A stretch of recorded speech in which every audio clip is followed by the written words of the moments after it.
Hey guys, I'm Aaron from Finctum Languages, and today I want to go over the 10 best ways to learn a new language, at least according to goabroad.com. And this is an article that I found this week. I read over it. It was interesting because they have a lot of very good information in here that you should certainly take seriously if you're trying to learn a new language. They say some other things in here that make me scratch my head because it's just silly.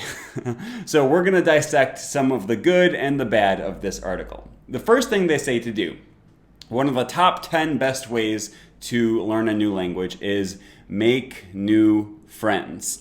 And yes, this is 100% correct. A friend who speaks your target language is more valuable than a trained language teacher who only exists to teach you the language. If you build a relationship with someone and you do things together that you enjoy, especially if they don't speak your native language, you will just acquire the language naturally. This is especially valid if you find someone who maybe you have a bit of a romantic interest in, because then you are going to be strongly motivated to continue communication with them throughout the day. And you might be sending little texts back and forth using broken whatever language you're learning. You use that caveman speak, but it's okay because anything that you do in that target language is going to start building your confidence and your ability to speak the language. So that's a very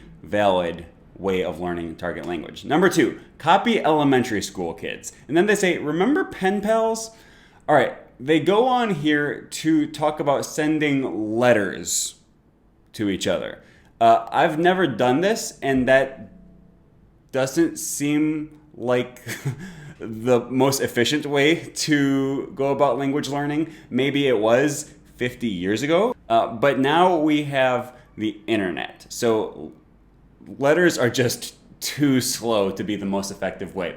If you've never heard of Hello Talk, I highly recommend checking it out. I put a link to it up here. It's just an app that allows you to essentially be a pen pal with someone from another country, but you use messaging online, so it's much faster, and that actually is a great way to practice speaking with other people. Number 3, watch a movie. And yes, this is a good method for honing a language if you are already advanced enough to understand the movie. I would not recommend this for anyone who is relatively new to the language, because one of the best things you can do in a language is comprehensible and compelling input. Movies are compelling. You want to watch movies because they're entertaining, but they might not be super comprehensible, meaning you don't understand everything in them. If you watch an entire movie and you didn't understand anything that they were saying, that was arguably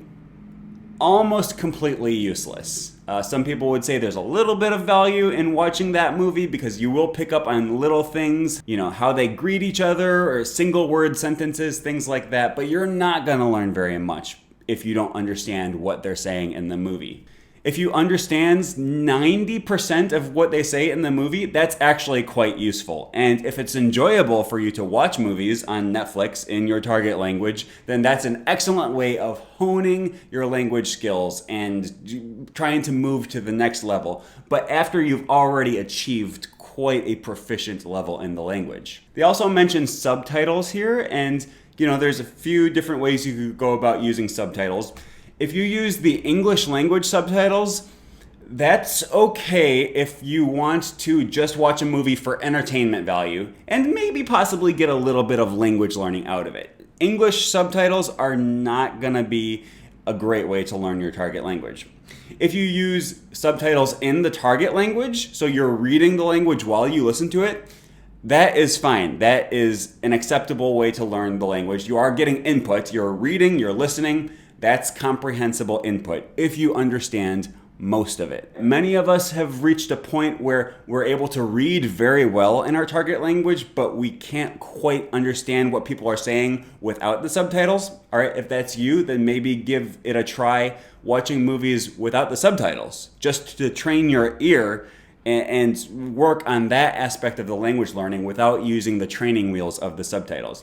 That's a way to push yourself even further. Number 4, pretend you're at a restaurant. All right, this one confuses me because it's not like a terrible idea, but I certainly wouldn't call it one of the top 10 best ways to learn a language. All right, listen to what they say here. Read a menu in your target language and pick a dish you would order every day. Then look up what it means. Okay, so every day you're gonna learn the name of a dish in your target language.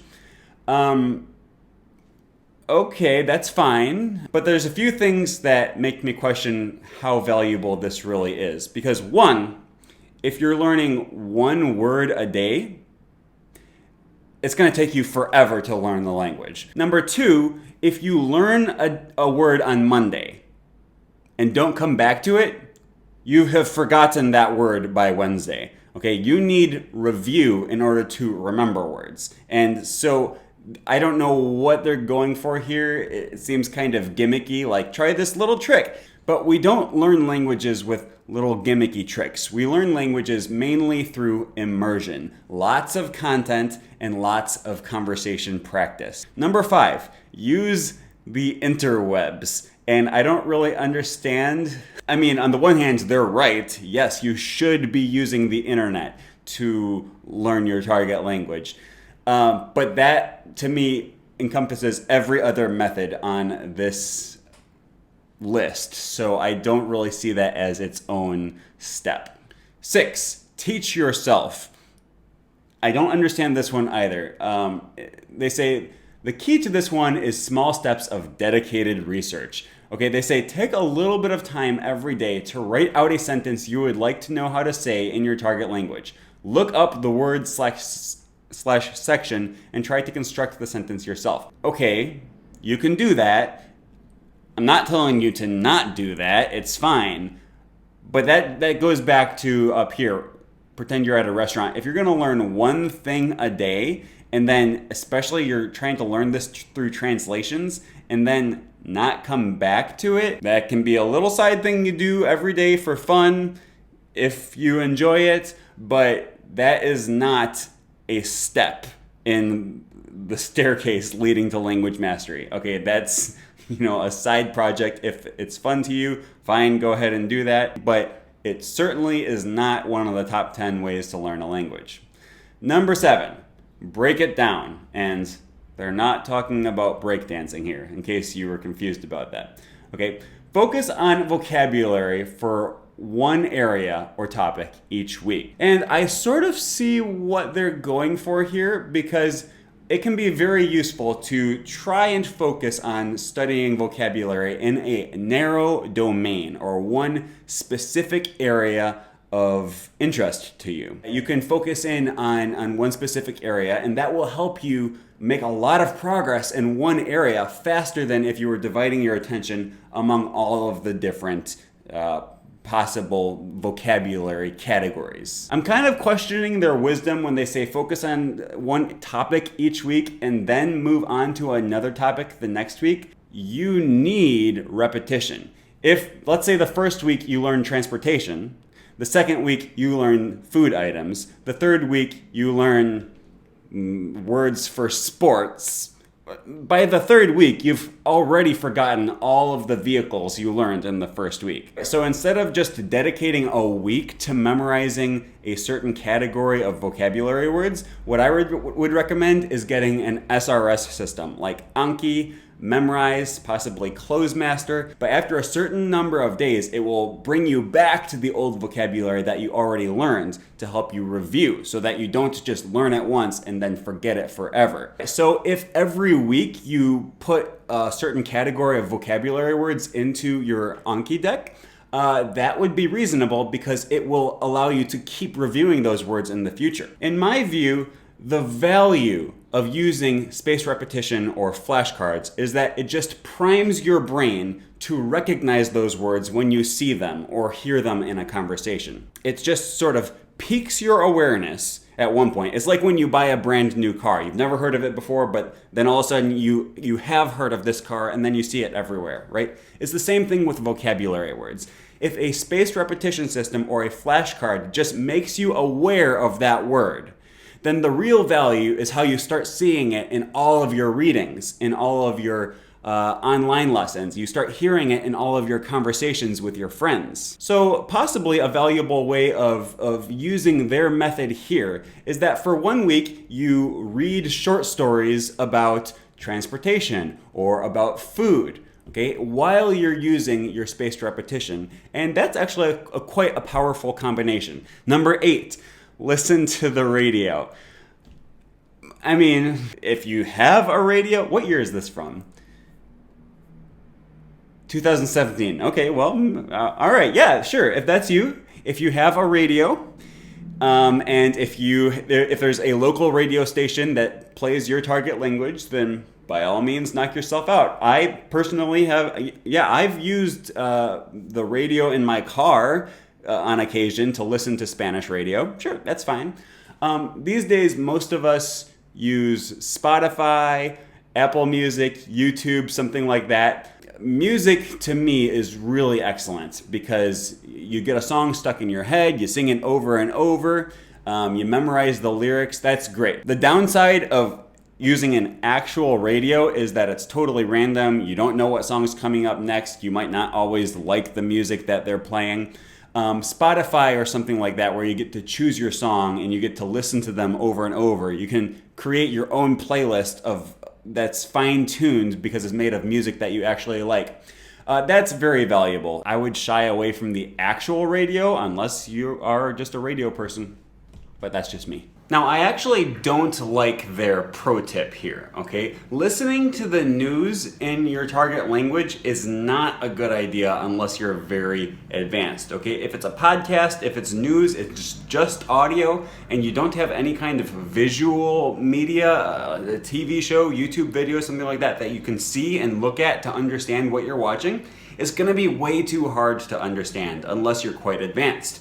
If that's you, fine. It's not a problem to listen to the news. But most of us are at a stage where we just can't listen to the news. You won't be able to understand anything, and it's a waste of your time. Number 9, look ridiculous. And this is probably the number 1 best piece of advice they give on this website. Okay, I'm just gonna read the whole thing because they hit the nail on the head with this. They are correct. Get rid of your pride.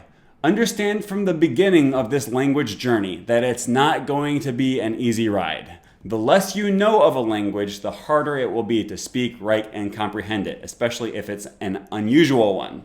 If you are timid and self-conscious of your abilities, your overall learning will suffer.